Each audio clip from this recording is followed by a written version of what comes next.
Hey guys, my name is Kenny. This is my honest review of the Philips Norelco OneBlade. The one that I have is the OneBlade Pro. This is what it comes with. It comes with one handle that has an LED display. It comes with one blade and it's already attached. It also comes with an adjustable comb. And you're able to get 14 different lengths without taking it off. You also get a charging stand and a power cord. And you also get a protective cap and a storage pouch if you want to take it to travel. So let's start off with the design and build quality. The handle itself seems very solid and durable. The blade itself is similar to a normal razor. The blade has a flexible head just like some other razors, and that does help reach every part of your face and neck. They say you can replace the blade after 4 months of use, but it really depends. Buying these blades in a 2-pack costs $25, a 3-pack costs $35. In order to remove the blade, you just press the button at the top. But I do have an issue with the build quality at the very top. The blade tends to come out sometimes without even pressing the button. It doesn't always happen, but when there's enough tension, it just pops out. And that's something that I think they need to fix. As for the blade itself, you can use it straight on like a normal razor, or you can use the 2 edges because it's double-sided. So now we'll move on to the performance. This shaver is water resistant, so you can use it in the shower or just use it on dry skin. You can use it with shaving cream or you can use nothing at all. This shaver basically cuts any length of hair without tugging it. I used it on my facial hair when it was longer and there was no tugging at all. One thing to know is that this blade only cuts hair when it goes against the grain. It does not cut the hair at all when it goes with the grain. And because of this, you do need to pass over the same area a few times. And if the hair is longer, you do need to take more time with it. Using this shaver by itself gets you a really close shave. They even say it's not going to be as close of a shave as a normal razor. But to me, it's actually very, very close. In fact, it's so close that I prefer using this one blade instead. You don't get any redness or irritation like a normal razor.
As for the battery, it should last you about 2 hours, and when you charge it, it should take around an hour to get it back to 100%. You can charge it by using the charging stand, or you can plug the cable directly into the handle.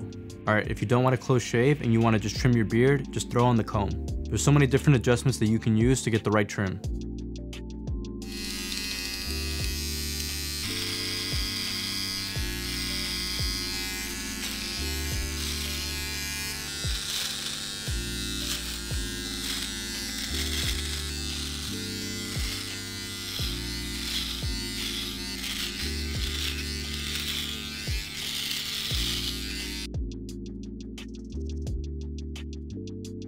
So now I want to do a quick comparison to the Beardscape trimmer that I've been using.